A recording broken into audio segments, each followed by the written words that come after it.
Welcome to Naresh academy. Union public service commission మరియు Andhra Pradesh public service commission group 1 and group 2 సంబంధించి August 31, 2023 తేదీ సంబంధించి the Hindu, Eenadu, Sakshi news paper వచ్చిన important articles సమగ్ర విశ్లేషణ తెలుగులో ఈ వీడియోలో చూద్దాం. Question number 1. State of food security and nutrition in the world SFI 2023 నివేదిక గురించి వివరాలు తెలపండి. State of food security and nutrition in the world SFI 2023 నివేదికను యునైటెడ్ నేషన్స్ ఏజెన్సీల సహకారంతో food and agriculture organization FAO ప్రచురించింది. ఇది ప్రపంచవ్యాప్తంగా ఆహార భద్రత మరియు పోషకాహార స్థితిని అంచనా వేస్తుంది. ఆరోగ్యకరమైన ఆహారాల స్థోమత, ఆదాయ స్థాయిలు మరియు ప్రాంతీయ పోకడలు వంటి వివిధ అంశాలపై దృష్టి సారిస్తుంది. నివేదిక అనేక దేశాల నుండి డేటాను కలిగి ఉంది. నివేదిక అనేక దేశాల నుండి డేటాను కలిగి ఉంది. ఆరోగ్యకరమైన ఆహారాన్ని కొనుగోలు చేయగల మరియు నిర్వహించగల వారి సామర్థ్యాన్ని పోల్చింది మరియు ఇది వివిధ ప్రాంతాలు ఎదుర్కొంటున్న సవాళ్లను హైలైట్ చేస్తుంది. భారతదేశంలో ఆరోగ్యకరమైన ఆహారం ఖర్చు SFI 2023 నివేదిక ఇటీవలి సంవత్సరాలలో భారతదేశంలో ఆరోగ్యకరమైన ఆహారం యొక్క ధర పెరిగింది. అయితే ఇది బ్రిక్స్ దేశాలు మరియు పొరుగు దేశాలలో అత్యల్పంగా ఉంది. ఆరోగ్యకరమైన ఆహారం యొక్క ధర గణన అనేది ఆహార మార్గదర్శకాలను నెరవేర్చే చౌకైన స్థానిక ఆహార పదార్థాలపై ఆధారపడి ఉంటుంది. 2021లో ప్రతి వ్యక్తికి రోజుకు 3.066 PPP డాలర్ల ఖర్చుతో పరిగణించబడిన దేశాలలో ఆరోగ్యకరమైన ఆహారం కోసం భారతదేశం అతి తక్కువ ధరను కలిగి ఉందని నివేదిక కనుగొంది. PPP కొనుగోలు శక్తి పారిటీ డాలర్లను దేశాల మధ్య జీవన వ్యయంలో వ్యత్యాసాలను లెక్కించడానికి ఉపయోగిస్తారు. ఆరోగ్యకరమైన ఆహారం లేని జనాభా భారతదేశంలో ఆరోగ్యకరమైన ఆహారం యొక్క సాపేక్షంగా తక్కువ ధర ఉన్నప్పటికీ స్తబ్దత లేదా తగ్గుతున్న ఆదాయ స్థాయిల కారణంగా జనాభాలో గణనీయమైన భాగం దానిని భరించలేకపోతుందని SFI నివేదిక సూచిస్తుంది. భారతదేశంలో 74% జనాభా ఆరోగ్యకరమైన ఆహారాన్ని కొనుగోలు చేయలేకపోయింది. ఈ సవాలును ఎదుర్కొంటున్న అత్యధిక శాతం మంది ప్రజలు ఉన్న దేశాల్లో ఇది ఒకటిగా నిలిచింది. స్థోమత అంచనా అనేది ప్రతి దేశంలోని సగటు ఆదాయంలో 52% కంటే ఎక్కువ ఆహారం ఖర్చుపై ఆధారపడి ఉంటుంది. దేశంలోని ఆదాయ పంపిణీ నిర్దిష్ట ఆహారాన్ని కొనుగోలు చేయలేని వ్యక్తుల శాతాన్ని నిర్ణయించడానికి పరిగణించబడుతున్న భారతదేశంలో ఆరోగ్యకరమైన ఆహారం ఖర్చు SFI 2023 నివేదిక ఇటీవలి సంవత్సరాలలో భారతదేశంలో ఆరోగ్యకరమైన ఆహారం యొక్క ధర పెరిగింది. అయితే ఇది బ్రిక్స్ దేశాలు మరియు పొరుగు దేశాలలో అత్యల్పంగా ఉంది. ఆరోగ్యకరమైన ఆహారం యొక్క ధర గణన అనేది ఆహార మార్గదర్శకాలను నెరవేర్చే చౌకైన స్థానిక ఆహార పదార్థాలపై ఆధారపడి ఉంటుంది. 2021లో ప్రతి వ్యక్తికి రోజుకు 3.066 PPP డాలర్ల ఖర్చుతో పరిగణించబడిన దేశాలలో ఆరోగ్యకరమైన ఆహారం కోసం భారతదేశం అతి తక్కువ ధరను కలిగి ఉందని నివేదిక కనుగొంది. PPP కొనుగోలు శక్తి పారిటీ డాలర్లను దేశాల మధ్య జీవన వ్యయంలో వ్యత్యాసాలను లెక్కించడానికి ఉపయోగిస్తారు. ఆరోగ్యకరమైన ఆహారం లేని జనాభా భారతదేశంలో ఆరోగ్యకరమైన ఆహారం యొక్క సాపేక్షంగా తక్కువ ధర ఉన్నప్పటికీ స్తబ్దత లేదా తగ్గుతున్న ఆదాయ స్థాయిల కారణంగా జనాభాలో గణనీయమైన భాగం దానిని భరించలేకపోతుందని SFI నివేదిక సూచిస్తుంది. భారతదేశంలో 74% జనాభా ఆరోగ్యకరమైన ఆహారాన్ని కొనుగోలు చేయలేకపోయింది. ఈ సవాలును ఎదుర్కొంటున్న అత్యధిక శాతం మంది ప్రజలు ఉన్న దేశాల్లో ఇది ఒకటిగా నిలిచింది. స్థోమత అంచనా అనేది ప్రతి దేశంలోని సగటు ఆదాయంలో 52% కంటే ఎక్కువ ఆహారం ఖర్చుపై ఆధారపడి ఉంటుంది. దేశంలోని ఆదాయ పంపిణీ నిర్దిష్ట ఆహారాన్ని కొనుగోలు చేయలేని వ్యక్తుల శాతాన్ని నిర్ణయించడానికి పరిగణించబడుతుంది. Question number 2. అమెరికాను వణికిస్తున్న తుపాను పేరు ఏమిటి? ఆన్సర్ ఐడాలియా సీడర్ కి ఐడాలియా తుపాను అమెరికాను వణికిస్తోంది. దానివల్ల కలిగే నష్టంపై ఆ దేశం ఆందోళన చెందుతోంది. ఈ తుపాను బుధవారం ఫ్లోరిడా రాష్ట్ర పశ్చిమ తీరాన్ని తాకింది. అంతకుముందే మెక్సికో సింధుశాఖలో తుపాను బలం పుంజుకుంటున్నప్పుడే తీరవాసులను సురక్షిత స్థలాలకు తరలాలని అధికారులు సూచించారు. నిరుడు ఇయాన్ తుపాను దెబ్బ నుంచి ఇంకా తేరుకొని ఫ్లోరిడా తాజాగా ఐడాలియా తెచ్చిపెట్టే నష్టాన్ని తలచుకుని కలవరపడుతోంది. ఐడాలియా చాలా ప్రమాదకరమైన తుపాను అని ప్రజలు జాగ్రత్తగా ఉండాలని ఫ్లోరిడా గవర్నర్ రాన్ డిసాంటిస్ హెచ్చరించారు. తుపాను ధాటికి తీరంలో కొన్ని చోట్ల అలలు భారీ ఎత్తున విరుచుకుపడుతున్నాయి. క్వశ్చన్ నెంబర్ 3 ఆఫ్రికాలో ఇటీవల ఏ దేశంలో మరో సైనిక తిరుగుబాటు జరిగింది? ఆన్సర్ గబోన్. ఆఫ్రికాలో మరో సైనిక తిరుగుబాటు జరిగింది. అధ్యక్షుడు అలీ బాంగో 64ను బుధవారం గటోన్లో సైనికులు గృహ నిర్బంధంలోకి తీసుకుని అధికారాన్ని హస్తగతం చేసుకున్నారు. దేశ సరిహద్దులను మూసివేశారు. పాలకుడిగా కొత్త జనరల్ బ్రైస్ కోటైర్ ఒలిగు గుయెమాను ఎన్నుకున్నారు. గబోన్ గతంలో ఫ్రెంచ్ వలస దేశం. ఇప్పటికీ ఫ్రాన్స్ ప్రభావం అక్కడ రాజకీయాలపై ఉంది. సైనిక తిరుగుబాటును ఫ్రాన్స్ ఖండించింది. ఎన్నికల ఫలితాలను గౌరవించాలని సూచించింది. క్వశ్చన్ నెంబర్ 4 వాహన రంగానికి కేంద్ర ప్రకటించిన ఉత్పత్తి ఆధారిత ప్రోత్సాహక PLI పథకాన్ని ఎప్పటివరకు పొడిగిస్తూ ప్రభుత్వం నిర్ణయం తీసుకుంది?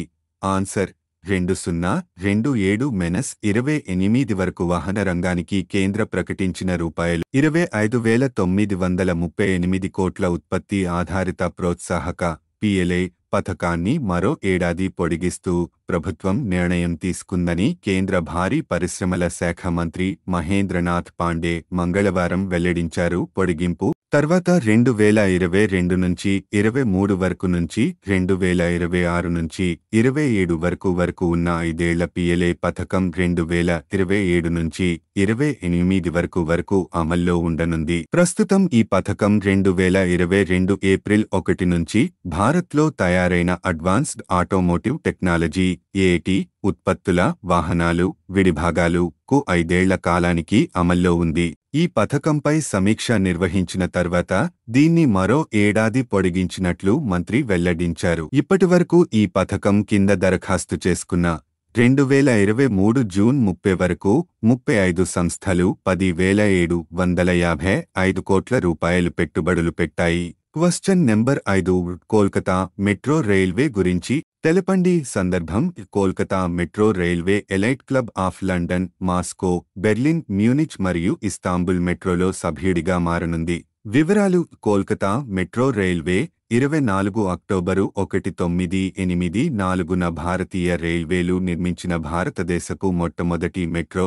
దాదాపు 40 సంవత్సరాల పాటు జాయ్ నగరమైన కోల్కతాకు లైఫ్ లైన్గా పనిచేస్తోంది. కోల్కతా మెట్రో రైల్వే దాని సాంప్రదాయ ఉక్కు థర్డ్ రైల్ సిస్టమ్ నుండి అత్యాధునిక మిశ్రమ అల్యూమినియం థర్డ్ రైల్ సిస్టమ్కు మారుతోంది. లండన్, మాస్కో, మ్యూనిచ్ మొదలైన వాటితో సహా మెట్రో తెలపండి. సందర్భం Kolkata metro railway elite club of London, Moscow, Berlin, Munich మరియు ఇస్తాంబుల్ మెట్రోలో సభ్యుడిగా మారనుంది.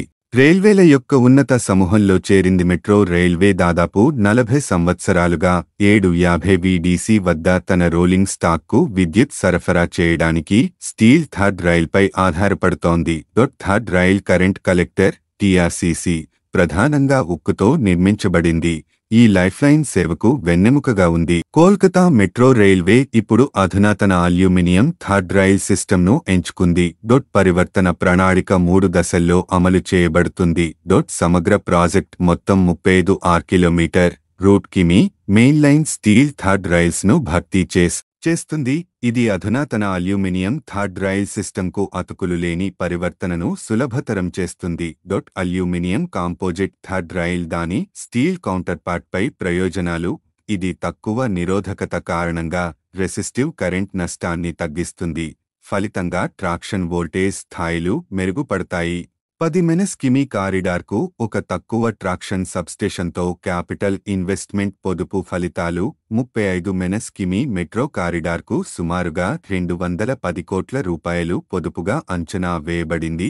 Question number 6 US India strategic clean energy partnership గురించి తెలపండి. సందర్భం Kolkata metro railway elite club of London, Moscow, Berlin, Munich మరియు ఇస్తాంబుల్ మెట్రోలో సభ్యుడిగా మారనుంది. సందర్భం US India strategic clean energy partnership క్రింద renewable energy technology action platform ప్రారంభించడానికి ఆగస్టు 29, 2023న సమావేశం జరిగింది. వివరాలు ఆగస్టు 2023లో US India renewable energy technology action platform RETAP వ్యూహాత్మక క్లీన్ ఎనర్జీ పార్ట్నర్షిప్ క్రింద ప్రారంభించబడింది.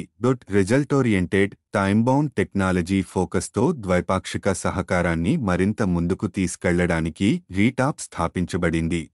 ఇది విస్తరణ మరియు స్కేలింగ్ వైపు దృష్టిలో ఉంచుకుని కొత్త మరియు అభివృద్ధి చెందుతున్న పునరుత్పాదక సాంకేతికతలను అభివృద్ధి చేయడానికి ఉద్దేశించబడింది. రీటాప్ యొక్క ప్రారంభ దృష్టి ఆకుపచ్చ క్లీన్ హైడ్రోజన్, పవన శక్తి, దీర్ఘకాల శక్తి నిల్వపై మరియు భవిష్యత్తులో పరస్పరం నిర్ణయించబడిన భూషణ శక్తి, సముద్రం టైడల్ శక్తి మరియు ఇతర అభివృద్ధి చెందుతూ సాంకేతికతలను అన్వేషించడం. ప్రారంభ పని ప్రణాళిక క్రింది 5 థీమ్ల ద్వారా మార్గనిర్దేశం చేయబడింది. 1 పరిశోధన మరియు అభివృద్ధి, 2 ఇన్నోవేటివ్ టెక్నాలజీల పైలటింగ్ టెస్టింగ్, 3 అధునాతన శిక్షణ నైపుణ్య అభివృద్ధి, 4 ని అభివృద్ధి చేయడం మరియు సాంకేతికతలను ప్రారంభించడం కోసం విధానం మరియు ప్రణాళిక, 5 పెట్టుబడి, ఇంక్యుబేషన్ మరియు అవుట్రీచ్ కార్యక్రమాలు. క్వశ్చన్ నెంబర్ 7 భారత్ రోజ్గార్ యోజన గురించి తెలపండి. సందర్భం ఆత్మనిర్భర్ భారత్ రోజ్గార్ యోజన ఏబీఆర్వైఏ ఉపాధి కల్పన లక్ష్యాన్ని అధిగమించింది. వివరాలు ఆత్మనిర్భర్ భారత్ రోజ్గార్ యోజన ఏబీఆర్వైఏ కేంద్ర ప్రభుత్వ ఉపాధి ప్రోత్సాహక పథకం దాని ప్రారంభ ఉపాధి కల్పన లక్ష్యాలను అధిగమించింది. Employees provident fund organisation EPFO లో నమోదైన సంస్థల యజమానులకు ఆర్థిక సహాయాన్ని అందించడం ద్వారా కొత్త ఉద్యోగ అవకాశాల కల్పనను ఉత్తేజపరిచేందుకు ఈ పథకం రూపొందించబడింది. ఈ పథకం 1000 మంది ఉద్యోగులతో కూడిన సంస్థలకు ఉద్యోగి మరియు యజమాని విరాళాలను 24% వేతనాలు కవర్ చేయడం ద్వారా మహమ్మారి కారణంగా ఉద్యోగాలు కోల్పోయిన వారితో సహా నిరుద్యోగ వ్యక్తుల ఉపాధిని ప్రోత్సహించడం లక్ష్యంగా పెట్టుకుంది. 1000 కంటే ఎక్కువ మంది ఉద్యోగులు ఉన్న సంస్థలకు కొత్త ఉద్యోగులకు సంబంధించి ఉద్యోగి ఈపీఎఫ్ విరాళాలు 12% వేతనాలు మాత్రమే కవర్ చేయబడ్డాయి. 2020లో ప్రారంభించబడిన ఈ పథకం భారతదేశంలోని దాదాపు 7.18 మిలియన్ల ఉద్యోగులకు ప్రయోజనం చేకూర్చాలని లక్ష్యంగా పెట్టుకుంది. ఈ రోజు వరకు మొత్తం 1,52,380 సంస్థలు 60,44,155 మంది కొత్త ఉద్యోగులను నియమించుకున్నాయి మరియు అన్ని అర్హత షరతులను నెరవేర్చిన తర్వాత మొత్తం రూపాయలు ఏబీఆర్వైఏ పథకం కింద 9,669.87 కోట్లు. క్వశ్చన్ నెంబర్ 8 రెడ్ శాండ్ బోవా గురించి తెలపండి. డబ్ల్యూసీఎస్ ఇండియా నివేదిక 2016 నుంచి 2021 వరకు 172 ఎర్ర ఇసుక బోవా నిర్బంధించబడిన సంఘటనలను వెల్లడించింది. మీడియా నివేదికల ఆధారంగా India counter wild life trafficking unit సంకలనం చేసింది. డాక్యుమెంట్ చేయబడిన 157 సంఘటనలలో 121 ఎర్ర ఇసుక బోయాలతో సంబంధం కలిగి ఉన్నాయి. రెడ్ శాండ్ బోవాను ఐయుసిఎన్ సమీపంలో బెదిరింపుగా వర్గీకరించింది. ఇది తగ్గుతున్న జనాభా ధోరణిని ఎదుర్కొంటోంది, ముఖ్యంగా ఆన్లైన్లో ఎర్ర ఇసుక బోయ వ్యాపారాన్ని బహిర్గతం చేయడం మరియు అక్రమ సేకరణ మరియు విక్రయాలను నిరోధించడం రిపోర్ట్ లక్ష్యం. భారతదేశంలోని 87 జిల్లాల్లోని 18 రాష్ట్రాలు మరియు 1 కేంద్రపాలిత ప్రాంతంలో అక్రమ వ్యాపారం నమోదు చేయబడింది. మహారాష్ట్రలో అత్యధిక సంఘటనలు 59, ఉత్తరప్రదేశ్ 33 తర్వాతి స్థానంలో ఉన్నాయి. క్వశ్చన్ నెంబర్ 9 దక్షిణ భారతదేశంలో తొలి రిజిస్టర్డ్ వాహనాల స్క్రాపింగ్ యూనిట్న ఎక్కడ ఏర్పాటు చేశారు? ఆన్సర్ గుంటూరు సమీపంలోని బుడంపాడు వద్ద. దక్షిణ భారతదేశంలో తొలి రిజిస్టర్డ్ వాహనాల స్క్రాపింగ్ యూనిట్న గుంటూరు సమీపంలోని బుడంపాడు వద్ద ఏర్పాటు చేశారు. కాలం చెల్లిన వాహనాలను ఇక్కడ అప్పగిస్తే కొత్త వాహనం కొనుగోలులో ప్రభుత్వం నుంచి రాయితీ పొందొచ్చు. వాహనాలు 15 ఏళ్ల గడువు ముగిశాక ఇక్కడ తుక్కుగా మారుస్తారన్నారు. స్క్రాపింగ్ విధానం ద్వారా పాత, పనికిరాని కాలుష్యం కలిగించే వాహనాలను దశలవారీగా తొలగించే క్రమంలో భాగంగా కేంద్రం ఈ విధానాన్ని అమల్లోకి తీసుకొచ్చింది.